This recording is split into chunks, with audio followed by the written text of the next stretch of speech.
Gas prices in Canada hit record levels again across Canada this week, and analysts are warning that the price at the pump will surge again with the approach of the Victoria Day long weekend. Some are predicting a jump of another 10 to 15 cents a litre, shattering all previous records. Dan McTeague is the president of Canadians for Affordable Energy. He's a founder of gaswizard.ca, which tracks gas prices. Mr. McTeague, thanks for joining us. Good to be here, Martin. Okay, let's start with, first of all, I mentioned there are predictions now that in the next week or two, we're going to see another jump, and a very radical jump. What are you looking at? What are you anticipating by the time we see the Victoria Day weekend? Yeah, it looks like we're going to 210 a litre here in the nation's capital, 210 in all of southern Ontario, 235 for Vancouver, probably $1.75 for Alberta, $1.85 for Saskatchewan, Manitoba. Quebec would be about $2.15, and of course Maritimes, which tend to sometimes see a delay. Nova Scotia, New Brunswick, PEI in the $2.05 range, with Newfoundland at $2.20 to $2.25. So right across the country, all-time historical numbers, shattering all previous records. And if that weren't enough, diesel prices are lurching ahead even more dramatically. Okay, what's behind the surge? And this is yet the latest surge that we're anticipating for the long weekend. What's behind the surge? Well, the headlines, of course, are the war in Russia, sanctions that the EU wants to propose to cut off oil and gas, that is natural gas.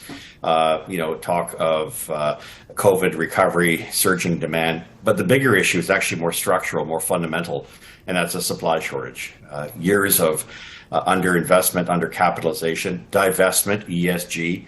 The blockage of pipelines, the lack of infrastructure, and ultimately the lack of capital, merged with new regulations on energy, as well as, of course, carbon taxes. All of these things have added up to what is now the perfect storm in this summer of our consumer discontent, in which we are going to see not only pain at the pumps, but the cost of living shoot up even higher than what I think would have been the wildest imaginations of most analysts. Looks like we're going to be heading towards what is now known as an energy super cycle or an energy bubble, the likes of which would surpass what we saw in 2008. Okay, I want to drill down a little more in a second about the structural things that you just mentioned. But so you're talking, though, a sustained and continuing rise in prices. I mean, through this summer, in questions, 6 months, a year?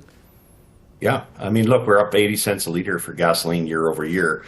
That in and of itself is a concern. It's likely that we are now at the point of what's called the summer demand driving season, beginning the May 24 weekend here in Canada, Memorial Day the following week in the United States. This would only put added pressure on limited supplies as refiners are trying to play catch up with demand, which is not surging, but is very strong, more robust, and certainly better than anything we've seen in the past 2 years.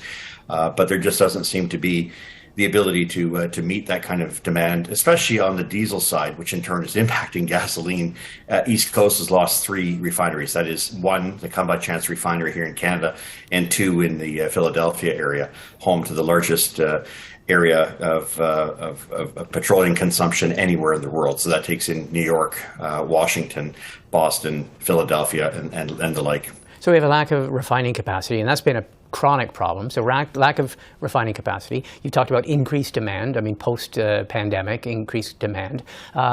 Taxes. Let's talk about taxes. What role are higher taxes playing in the costs? Martin, when you and I did this back in 2012, and even before then, when we did 2008, one thing that we could always rely on was a strong Canadian dollar, which traded at par with the U.S. Just because it's important to throw that out there. It takes that's adding another 32 cents a litre of anything, gasoline, diesel, jet fuel.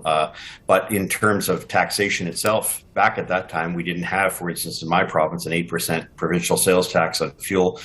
We didn't have the equivalent of an 11.05 cent carbon tax in my province of Ontario, which, when you add it with the HST, comes to 12.5 cents a litre.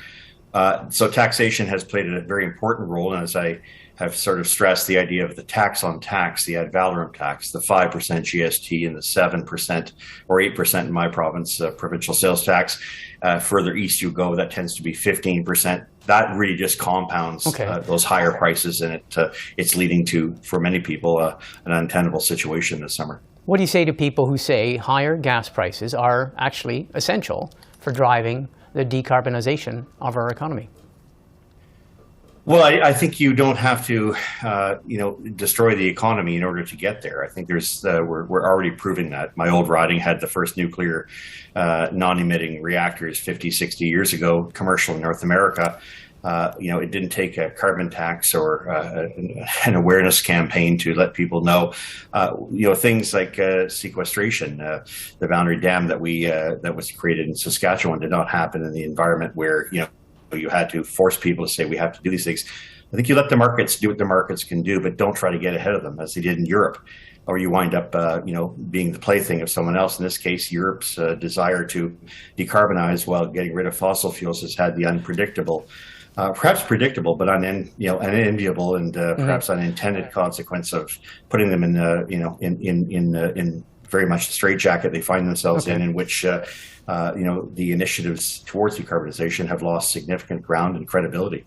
And last question, in a word, you've often attributed this in other interviews to a lack of pipeline capacity as well. Well, look, this one's a bigger one. The world's short 3 million barrels. You have to do the simple math. If we hadn't killed the Energy East pipeline, the Northern Gateway pipeline, if we hadn't messed around and allowed provinces to, use every tool in the toolbox to hold up the Trans Mountain expansion, and yes, even fought much harder for Keystone XL, I don't think we'd be dealing with $110 a barrel oil. We might be down to 75. That would save Canadians about 30, 40 cents a litre. And the Canadian dollar would be trading as it has behaved in the past as the petrol loonie, saving another 40 cents. We'd be talking $1.40 for a litre of gasoline, not $2.08 a litre, which is what you're going to be paying here Sunday in Ottawa. Okay, Dan McTeague, thanks very much for speaking with us. Always a pleasure, Martin. Have a great weekend.